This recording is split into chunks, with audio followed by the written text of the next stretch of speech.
simili in Africa, ha voluto subito elezioni democratiche. Come ci spiega questo? No, there are two dimensions of this thing. The first taking of power was not a question of taking of power. It was an attempt to contain the possibility of an explosion, okay? Because it was a military regime, and we had tasted every aspect of government: socialism, capitalism, one-party state, multi-party state, coups, etc. None of these regimes were accountable to the people. Finally, we ended up with a situation where we had lost faith, the masses had lost faith in civilian democratic government. The masses had lost faith in the military government generals who used to rescue us once in a while. They were also becoming as corrupt as whatever it is. So in effect, what we ended up with, that the country had grown disillusioned with civilian elected governments and everything. The country had grown disillusioned with generals who came to save us. And now the situation was ready for the possibility of an explosion. French Revolution, Russian Revolution, any revolution you've read about, it was a reality in my country.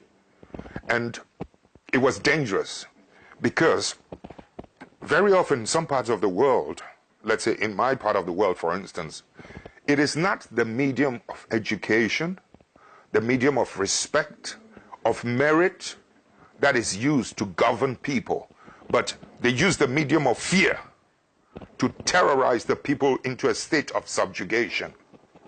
When you use fear, it degenerates into hatred, and hatred can blow up. So the country was on the verge of blowing up. And not that I disrespect the corporals and the sergeants and the lance corporals, but the point is that they were on the verge of now taking over power because the senior officers could not rescue the country. And quite frankly, had they done so, they would have butchered most of the officers because they saw the officers as part of whatever it was. So I want you to understand, we were running through dangerous times by 1979. So in moving in the first time, it was not a coup d'etat. I was trying to prevent a revolt, a mutiny, a revolution, a violent revolution. I tried to be as modest as I could to prevent it, and I ended up being arrested on the 15th of May, 1979. The very thing I was trying to prevent in 1979, a few weeks later, June 4th, 1979, from 15th May, 1979 to June 4th, the country just exploded. And it took us almost, the country was just craving and calling for blood. 3 former heads of state, 6 or 5 generals had to be executed to appease the bloodlust of the country. The military had to pay the price for it in order to prevent, an escalation on the civil front. The civil front was equally angry. But we had to use the military to contain them and to pay the price with the military. So besides, we had a multi-party democracy, election in process within 3 months, and we couldn't stop it. We had to let it happen. So within 3 months after the revolt, we were able to hand over, and we withdrew back to barracks. Okay? But the difference is that in withdrawing back to barracks, corporals, sergeants, officers had tasted freedom, had tasted justice, had tasted political justice. What a country must be like. So when we withdrew back to barracks, there was a way in which the new civilian politicians had lost. They had become oblivious to what took place. They had lost track of what took place. So they started misbehaving again. And this time, when people taste freedom, you cannot take it away from them again. So it was as if, this is not what we asked for. So they were getting ready to move back again. And I had the responsibility of taking that, because I was seen as the hero type of thing. If I didn't, I would be indicted. If I didn't, somebody else angrier, very angry, would take it, and it would be very disastrous. And assassination attempts on me, etc., the corruption by the government, the foolishness, etc. We had no choice but to step in. Otherwise, the revolt of 79, this time, would have repeated itself in 82, and it would have been worse and uncontrollable. So I had no choice but to come in this time. So this time, you can call it a partial revolt and a partial coup in order to contain the situation. So when you're talking about democracy, please, it may mean one thing to you here, but it means something else to some of us where I come from, my continent. I think in your country, look, let me just cite one little example.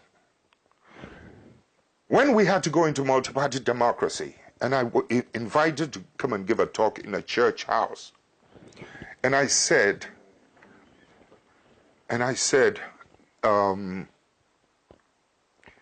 something which shocked our people. I said, I did not fear God. So the whole church was quiet and silent and shocked. And then I said, because I love God. Then they all exploded with happiness.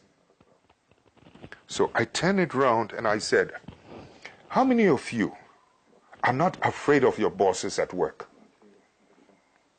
Most of you are very terrified and frightened of your bosses at work. And you don't like it, do you?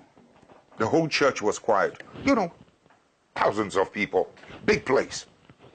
And then I went on to say that you're not happy with that, but back at home, your wives are just as afraid of you as you are afraid of your bosses. Your children are afraid of you just as you are afraid of your bosses. Do you like that? Would you not be happier if you had a relationship of respectability between you and your boss, vertically and horizontally? Would you not be happier if your wife and your children respected and loved you? Are you happy with being afraid of your boss? You're not. Why should you be happy with your children and your wife being afraid of you? So in effect, what I was trying to tell them was that I love God, I revere God, and I would want to have a relationship of respect and love between my wife and my children, my employees, my subordinates, etc. I don't want to live in fear of somebody, nor do I want somebody to live in fear of me, etc. Can you believe that when the election campaign started, intellectuals, politicians were campaigning against me and saying, vote for God-fearing people. Vote for God-fearing people. Don't, as if to say, don't vote for God-loving people. So I'm trying to make you understand that, you know, when you're talking about democracy, you must talk about the power and the capacity of the people to be strong enough, to be defiant enough to be able to protect freedom and justice. People who cannot protect freedom and justice cannot protect democracy. People who cannot protect freedom and justice, they do not, and you do not empower them to be able to defy you when you are wrong, cannot correct you. And with the passage of time, you become a tyrant, you become a dictator, etc., etc., etc. I'm sorry, a simple question, I've gone too long, but